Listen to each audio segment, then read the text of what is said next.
Selamat pagi, salam sejahtera untuk kita semua. Om Swastiastu, Namo Buddhaya, salam kebajikan. Sampurasun. Yang saya hormati Ketua Pembina Yayasan Perguruan Nusa Putra, Bapak Purwono Supriyatin MPD, beserta seluruh jajaran pengurus yayasan. Yang saya hormati Rektor Universitas Nusa Putra, Bapak Dr. Kurniawan, beserta para wakil rektor, para dekan. Yang saya hormati para guru besar di lingkungan Universitas Nusa Putra. Selamat bergabung Prof. Teddy Mantoro di Universitas Nusa Putra. Juga mungkin yang akan menyusul Prof. Media, kita tunggu Prof. Juga yang saya hormati orator ilmiah pada kesempatan wisuda Universitas Nusa Putra hari ini, Bapak Dr. Armi Susandi, Kepala Pusat Litbang Badan Intelijen Negara. Para tamu undangan yang tidak saya sebut satu persatu, namun tidak mengurangi rasa hormat saya kepada ibu bapak, orang tua, keluarga wisudawan-wisudawati yang saya muliakan, dan tentu wisudawan-wisudawati yang berbahagia. Pertama, atas nama LL Dikti Wilayah 4 Jawa Barat dan Banten, saya pada forum yang berbahagia ini ingin memberikan apresiasi kepada Universitas Nusa Putra atas kinerja tata kelola perguruan tinggi dan juga inovasi-inovasi yang telah dilakukan. Yang pertama, tadi disampaikan oleh Pak Rektor, saya melihat Universitas Nusa Putra cukup jeli mengambil satu peluang yang orisinil, satu peluang yang berbeda dari yang lain, yaitu mendongkrak hadirnya mahasiswa-mahasiswa asing di Universitas Nusa Putra, dan satu-satunya perguruan tinggi bahkan di atas Universitas Indonesia yang memiliki mahasiswa asing terbanyak di kampus ini. Tentu saya titip Pak Rektor beserta jajaran, ini dikelola dengan sebaik-baiknya, dilakukan pendampingan, karena tentu jangan sampai mahasiswa-mahasiswa asing nanti ada yang bermasalah secara administrasi dan segala sesuatunya, termasuk bagaimana dimonitor kehidupan sehari-harinya, karena tentu mereka bukan warga negara kita, sehingga kita juga harus memberikan perhatian yang lebih. Yang kedua, saya cukup bangga karena semenjak saya masuk di LLDT Wilayah 4 2022 sampai dengan sekarang, perkembangan Universitas Nusa Putra cukup luar biasa. Satu indikasinya, akreditasinya setiap program studi sudah semakin membaik dan hampir seluruhnya sudah baik sekali atau B. Dan salah satu program studi S1 Teknik Informatika yang saya kira juga menjadi kebanggaan kampus ini sudah terakreditasi unggul. Ini luar biasa. Dan yang dicita-citakan beberapa tahun lalu kita berdiskusi, dan alhamdulillah untuk S2 informatiknya juga sudah terakreditasi baik sekali. Tadi kita berbincang-bincang, mudah-mudahan dalam waktu dekat sudah bisa mengusulkan untuk pembukaan program studi S3 informatika.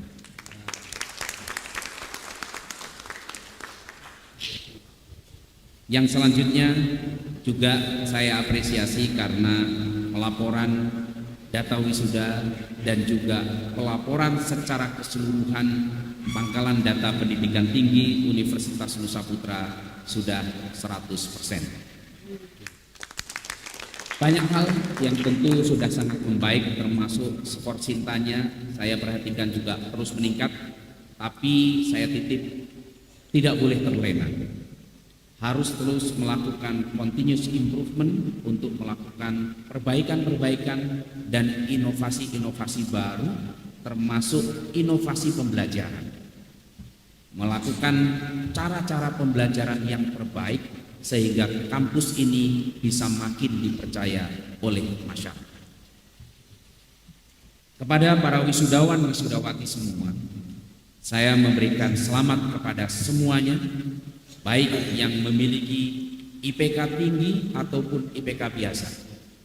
Karena sekarang saya memperhatikan hampir semua perguruan tinggi sudah sangat jarang lulusannya IPK-nya di bawah 3. Namun demikian, saya mengingatkan kepada saudara-saudara, IPK tinggi, ijazah yang Anda miliki itu hanya satu bekal dari bekal yang sesungguhnya bisa berkontribusi di masyarakat adalah bekal kompetensi dan juga bekal karakter.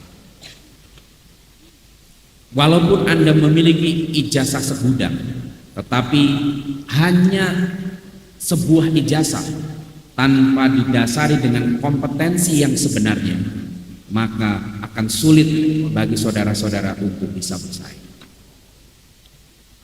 Saya ada teman yang mungkin lulusan dari sebuah perguruan tinggi biasa, dari perguruan tinggi swasta. Bekalnya bukan seorang engineer, tapi seorang ekonomi.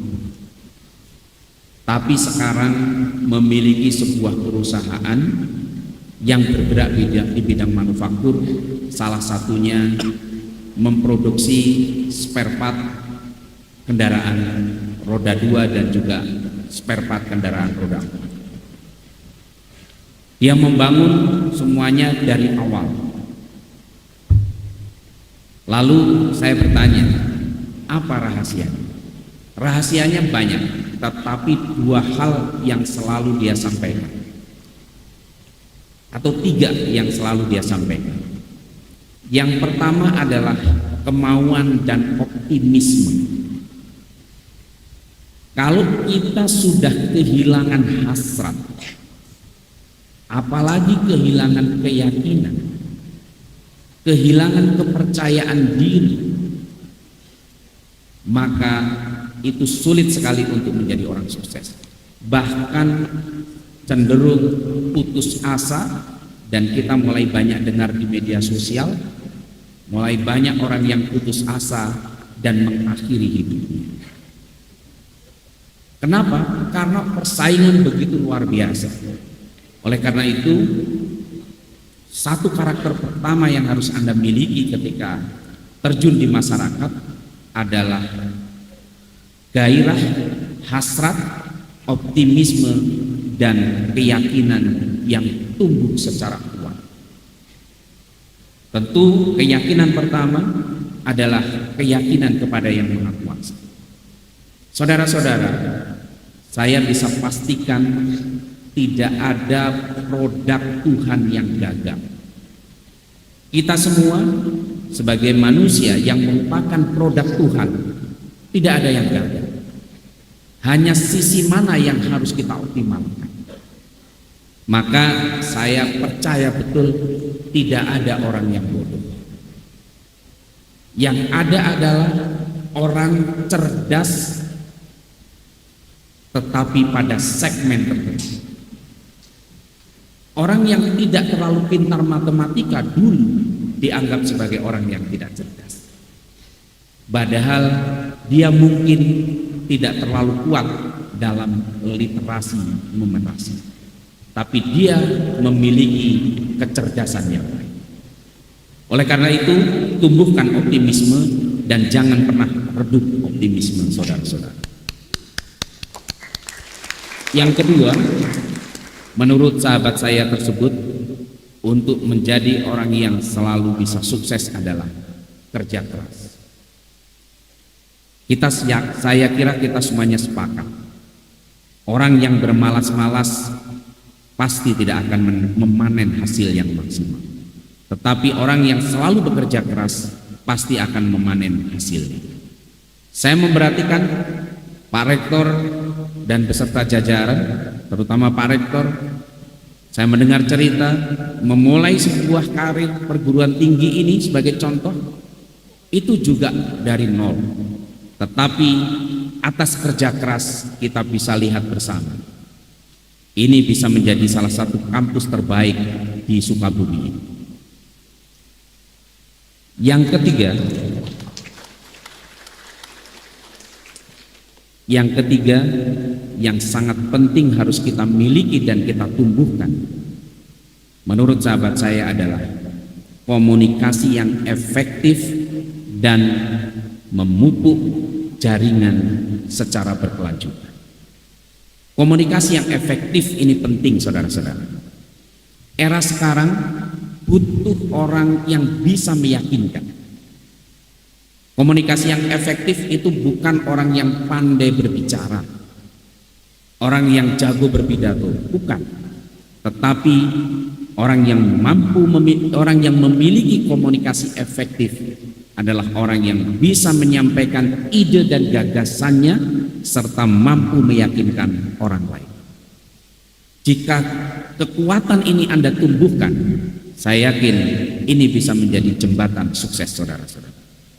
Diiringi dengan networking yang baik, pelihara jaringan. Teman kuliah bisa menjadi juga modal untuk membuat sebuah jaringan. Teman yang satu profesi juga sebuah modal untuk membangun sebuah jaringan. Karena tidak mungkin kita itu bisa sukses seorang diri, pasti kita membutuhkan jaringan. Yang terakhir, menurut sahabat saya, itu kesuksesan bisa dicapai kalau kita memiliki karakter yang baik. Salah satunya adalah nilai-nilai kejujuran dan juga nilai-nilai kesantunan. Orang yang selalu jujur dalam setiap langkahnya, dia akan selalu dipercaya oleh orang lain. Dan orang yang selalu santun di dalam setiap perkataan dan perbuatannya juga akan mudah bergaul dan diterima di tengah-tengah masyarakat. Mudah-mudahan saudara-saudara semuanya kelak hari ini dan masa datang akan menjadi bagian orang yang sukses, yang memberikan manfaat sebesar-besarnya untuk sesama. Buah pepaya disimpan di lemari es. Selamat berkarya, semoga sukses. Assalamualaikum warahmatullahi wabarakatuh.